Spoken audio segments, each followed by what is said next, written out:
జాజిరెడ్డిగూడెం మండలం కాసర్లపాడు గ్రామ పంచాయతీ పరిధిలో ఉన్న గ్రామ శాఖ అధ్యక్షులు కాసరబోయిన వెంకన్న యాదవ్ మనతో పాటు ఉన్నారు. నమస్కారం సార్.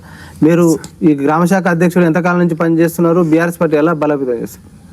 గత మనకు తెలంగాణ వచ్చిన కాంచి చేస్తున్నాను. తెలంగాణ మనకు ఎప్పుడైతే ఇచ్చిరో అప్పటి నుంచి తెలంగాణ పార్టీ అధ్యక్షునిగానే ఫస్ట్ 2014 నుంచి. సార్, మీరు బీఆర్ఎస్ పార్టీ గ్రామ శాఖ అధ్యక్షులుగా ఉన్నారు. మరి గత 10 ఏళ్లలో బీఆర్ఎస్ పార్టీ ఎలాంటి సంక్షేమ పథకాలు అందినాయి అంటారు మీ గ్రామానికి? అన్ని రకాలు అందినాయి.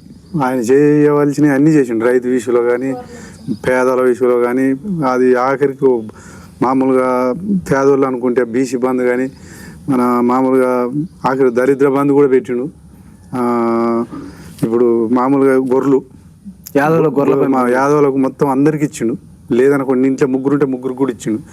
ఒక కొడుకున్నాడంటే ఖచ్చితంగా ఇచ్చాడు. ముగ్గురు కొడుకులు ఉంటే ముగ్గురు కొడుకులకు ఇచ్చిండు. ఈ అన్ని రకాల వ్యవసాయ రంగానికి అయితే అంతులేనంత పనులు చేసిండు.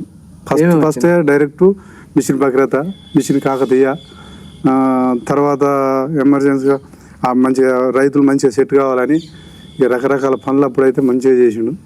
అప్పుడు చేయని పని అంటే లేదు ఆయనకు. తర్వాత కేసీఆర్ కిట్ అని, కళ్యాణ లక్ష్మి అని,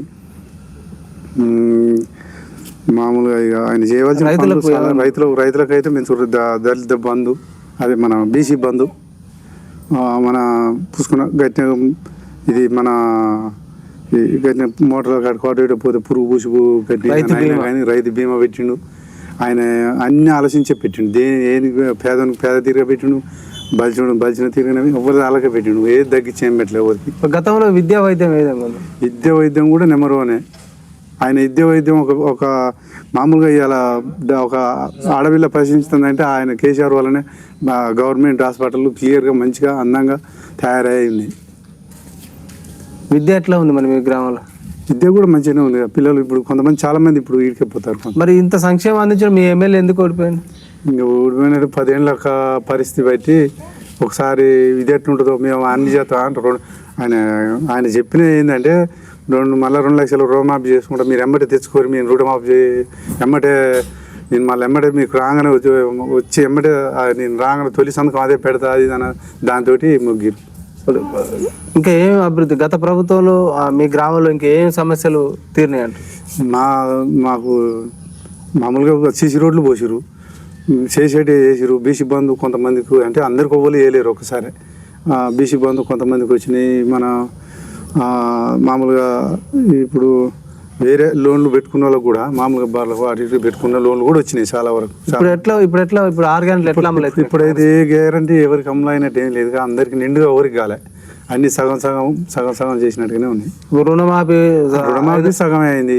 మామూలుగా 50 నుంచి 1 లక్ష మధ్యలో ఉన్న వాళ్ళకి అయింది. 2 లక్షల వాళ్ళకి 500 బోనస్ అంతుందా? 500 బోనస్ అయితే కొంతమందికి వచ్చిందని అన్నారు, కానీ కొంతమందికి అయితే రాలేదు. ఇప్పుడు ఇటీవల ఇందిరా మీన్లు రేషన్ కార్డు పంపించేసారు. పేదలకు నిరుపేదలు ఎట్లా అంటున్నాయి మీ గ్రామంలో? నిరుపేదలకు లేవు, అసలు ఎవరికి లేవు. ఇందిరా మీన్ లేదు, ఎవరికి పెట్టలేక. ఇంకా పోయారు అంతే, రాసుకొని పోయారు. ఒక 30-25 వచ్చినాయి అన్నారు. అవి కూడా ఎవరికి వచ్చినట్టుగా ఎవరు చెప్తారు. వాళ్ళ దానిలోనే వాళ్ళు పీక్కుంటారు. నాకంటే వచ్చినట్లేదు, రానట్లేవు. అవి ఇప్పుడు ప్రస్తుతం ఇక్కడ ఎమ్మెల్యే గారు అతను ఎలాంటి అభివృద్ధి జరుగుతున్నాయి? ఇప్పుడున్న ఎమ్మెల్యే ఈయన గ్రామీణ రాడు. ఆయన సగం ఎప్పుడు ఎన్నడుగు రాడు. వాళ్ళ దాంట్లోనే 3 పోరాటాలు చేసుకుంటారు. ఇక్కడ అయ్యగారు అని, అక్కడ ఆయన అని, వాళ్ళ కాళ్ళ అక్కడనే 3. ఇప్పుడు మన ఒక ఊర్లోనే 3 విడసల 3 నాయకులు అన్నట్టుగా చేసుకుంటారు ఒకరికి పడక. ఇప్పుడు ఎమ్మెల్యే గారు కానీ మంత్రి గారు అర్థం ఎలాంటి అభివృద్ధి జరుగుతుంది ఇప్పుడు ప్రస్తుతం? ఏం అభివృద్ధి ఏమో పడతలేదు కదా. ఇప్పుడు సర్పంచ్ ఎన్నికలు ముగిసి 10 నెలలుగా వస్తుంది. స్పెషల్ ఆఫీసర్ పాలన ఎట్లుంది మీ గ్రామంలో? ఏమో ఆయన కూడా పెద్ద చేసింది. ఏం చేస్తాడు ఆయన? ఏం చేస్తాడు? సర్పంచ్ లేకుండా ఏం చేస్తాడు? ఏమైనా లైట్లు కూడా లేవు. ఇప్పుడు లైట్లు లేవు సరిగా. ఇవాళ చేస్తానన్న బోరు రేపు బాగు చేస్తానికి టైంకి రాడు. ఎక్కడ చేస్తారు? ఎట్లయినా ఊళ్ళు ఉంటే ఆయన అయితే అడగలుగుతాం. ఆయన వాళ్ళు నాకు లీవ్ పెట్టుకొని పోతారు. గట్టిగా అడిగినాడు లీవ్ పెట్టుకొని పోతారు. వస్తారా చక్కగా? రోడ్లు బాగా అస్తవ్యస్తంగా ఉన్నాయి అంటున్నారు. రోడ్ల సమస్య మీ ఎమ్మెల్యే దృష్టి తీసుకుపోయారా మరి? మా ఎమ్మెల్యేగా? ఇప్పుడున్న ఎమ్మెల్యే కూడా తీసుకుపోతారు. మనం ఎందుకు పోతాం? మనం పోయినా దండగే కదా, మనల్ని బట్టి తీసుకుంటారా? వాళ్ళు కూడా ఏం పోతే ఆయన వచ్చేటట్టుండా ఇచ్చేటట్టుండా ఆ ఉసుక తోడుకుంటూ బతారు వాళ్ళు. ఇప్పుడు ఇవి కూడా పక్కకు పెట్టి అదైతే ఆదాయం మంచిగా ఉందని. ఇప్పుడు గత ప్రభుత్వంలో అది ఇసుక ఆక్రమణ జరగలేదు, ఇప్పుడు కూడా ఇసుక ఆక్రమణ ఆపినమంటారు, మరి ఎంతవరకు? ఇప్పుడు ఆఖరి పేదోడు పోయి టిప్పు తోలుకొచ్చుకున్నాను, ఇప్పుడు అట్టలేదు ఇట్లేదు అని ఆయనలే మొత్తం ఆల్రెడీ వాళ్ళ పెట్టుకోరు కదా, ఆన్లైన్లో అని అవి అని పెట్టుకొని నడిపించుకుంటాండి, వాళ్ళు డైరెక్ట్గా నడిపించుకుంటారు. అప్పుడన్నా అట్లా నడవనేలే. ఇంకా ఇప్పుడు బెల్ట్ షాపులు గత ప్రభుత్వంలో జరగలేదు, ఇప్పుడు కూడా ఇంకా అట్నే ఉన్నాయి బెల్ట్ షాపులు, ఎంతమంది తాగుడు బానిస అవుతారు. ఇప్పుడు ఆల్రెడీ అప్పుడన్నా ఇంకా 10 రూపాయలు తక్కువ కానీ మంచిగా ఇప్పుడు ఇంకో 20 రూపాయలు 30 రూపాయలు పెంచి ఇంకెక్కువ విడుదల చేస్తారు ఊరు అడ్డగోలిగా. బెల్ట్ షాపులు నడుతూనే అన్ని నడుతూనే ఇంకా పెంచుతూనే తగ్గిస్తారా? ప్రస్తుత ప్రభుత్వంలో ఇప్పుడు రైతులకు ఎలాంటి మేలు జరుగుతుంది? రైతులకు మేలు అంటే మొత్తం ఎండలు కాబట్టి ఒక చక్కగా నాటు పెట్టక 100 బోర్లు వేసారు, బోర్లు పడక బోరు పడ్డోడు నవ్వుతాను, పడ్డోంది కూడా 10 రోజులకి అయిపోతాయి. పైన జలాలు ఉంటాయి, పైనుంచి వర్షాలు ఉంటేనే కింద జలాలు ఉంటాయి. అంతకుముందు ఉన్న గత 7-8 ఏళ్ళ సమస్యలలో మొత్తం నీళ్ళు పుష్కలం, కొన్ని వంపు పొలాలు జమ్ములు పెట్టి నీళ్ళు పుష్కలం ఫుల్గా నీళ్ళు పోయి అప్పుడు మొత్తం మెట్ట పొలాలు బిర్రుగా పడినాయి ఒడ్లు. ఇప్పుడు ఈ సంవత్సరం ఇంతవరకు నేనే పెట్టలేదు నాటు. సో ఈ గ్రామంలో కోతుల పెడత బాగుంది అంటున్నారు, గత ప్రభుత్వంలో నియంత్రణ జరగలేదు, మరి ఇప్పుడన్నా నియంత్రణ జరిగే అవకాశం ఉందా?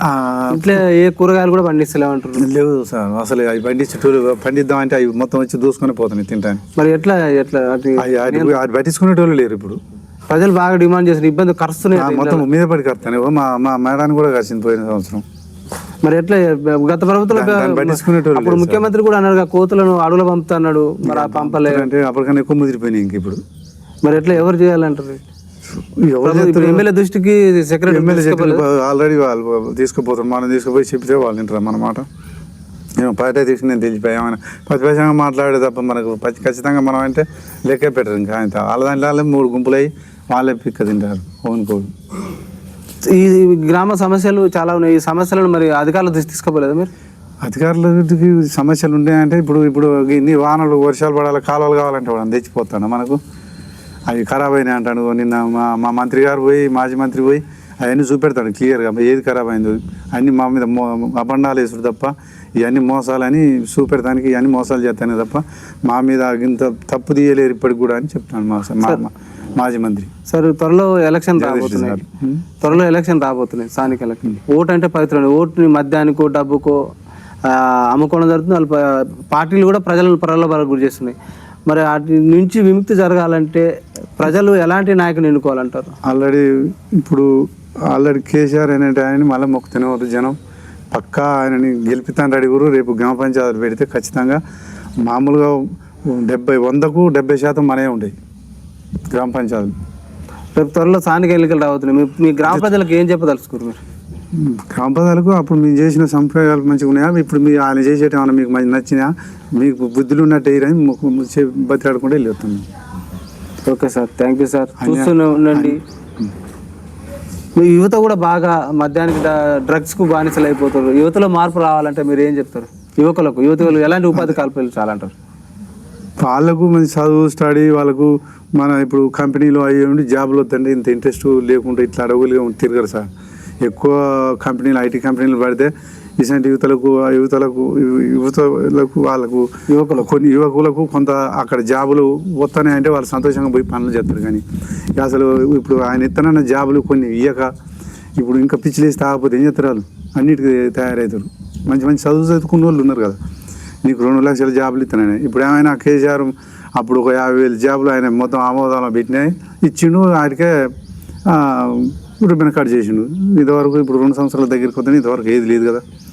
ఇప్పుడు ఆయనకి ఏమనుకోని ఆయన ఏం మొహం చూసుకొని ఏమైనా వేస్తారు ఓట్లు? వాళ్ళు వేయాలన్నా వాళ్ళకు జనానికి కూడా మనసు ఒప్పదు కదా. ఇప్పటికే బొచ్చాడు యువతులు వచ్చి అక్కడ మొత్తం పోలీసు వాళ్ళు కొడతాంటే కూడా అట్నే ఎదురుపోతూనే రోజులు ఊకుంటారు, ధర్నాలు చేస్తారు. మరి రేపు స్థానిక ఎలక్షన్లో మీరు ఎన్ని సీట్లు గెలుచుకోబోతారు? ఎక్కడ మన రేపు వచ్చే ఎమ్మెల్యే ఎలక్షన్లో ఈ స్థానిక సర్పంచ్ మొత్తానికి మాకు అవుతాయి 100%. మామూలుగా 90% అయితే పక్క మనయే. ఫైనల్గా మీ గ్రామ ప్రజలకు ఏం చెప్తారు మీరు? మా గ్రామ ప్రజలకు మీ చేసిన ఐదారికి చేసిన అభివృద్ధి పనులు చెప్పుకుంటా పోతాం. ఆల్రెడీ 100 వాళ్ళకి తెలిసే ఉన్నాయి. ఇప్పటికే వాళ్ళు లేడీస్ అయితే బాగా ఇటు చేసి అటు చేసి మోసం చేసి మమ్మల్ని ఇది చేసిండు, ఇలా చేసుకుందాం అంటే పని లేకుండా చేసిండు. నీళ్ళు ఉంటే అన్ని పనులు, ఒడ్లు పంటేనే అన్ని ఆదాయాలే. ఆ నీళ్ళు ఉంటేనే ఏదైనా పంట, పత్తి అది అన్ని రకాల పంటలు పోయినాయి. ఇప్పుడు ఏది అన్ని ఏడబడ్డట్టే ఉన్నాయి. నిన్న ఇవాళ మబ్బులు పడుతుంది అంతే. Okay sir, thank you sir. చూస్తున్నాను మీ తెలుగు టీవీ.